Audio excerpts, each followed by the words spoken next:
My brother Dale, the golden boy adored by high society, doesn't know I've been reborn. Just like last time, he's grandly letting me choose a fiancé first to boost his generous image. But this time I refused. In my past life, I trusted him. I followed his advice and picked Serafina Rowe, the paralyzed, disowned heiress. I sold everything to find her doctors and rebuild her empire, but it earned no loyalty. At my birthday party, when an enemy charged Dale with a knife, Serafina, who'd been paralyzed, leaped up and shoved me into the blade. Stabbed me 73 times. She and Dale held each other watching. No one intervened. Only as I died did guards shoot the killer. I learned the truth. She was never paralyzed or disowned. She was just angry Dale chose another. Sorry, Julian, she whispered. I lied, but I couldn't let Dale die. I'll repay you next life. I opened my eyes back to the day our father told us to choose our brides. 1. Let my younger brother choose first, Dale said, a flicker of unease in his eyes. He's younger. He needs an exceptional wife more than I do. Just like last time, he was playing the part of the magnanimous older brother. But the way his eyes were practically glued to Alicia Perkins gave him away. Everyone knew they'd been seeing each other for ages, and everyone knew that today our father would officially betroth her to him. In my previous life, I was clueless. I thought of our shared childhood, of the bond we were supposed to have, and I dutifully chose Serafina.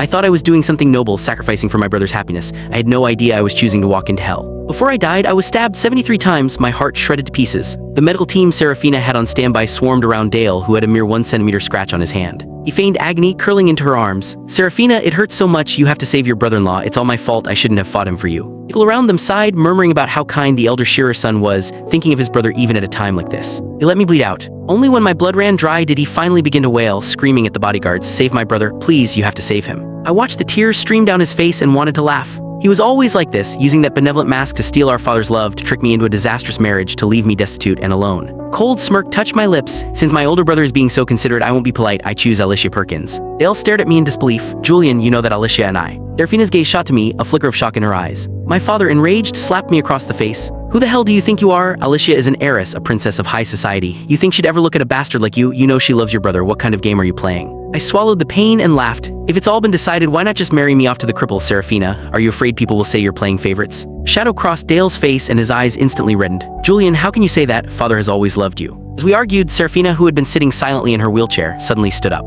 Mr. Shearer, she said, her voice clear and steady, let's make a deal. I know the Shearer Corporation's finances are on the verge of collapse. I will invest $1 billion.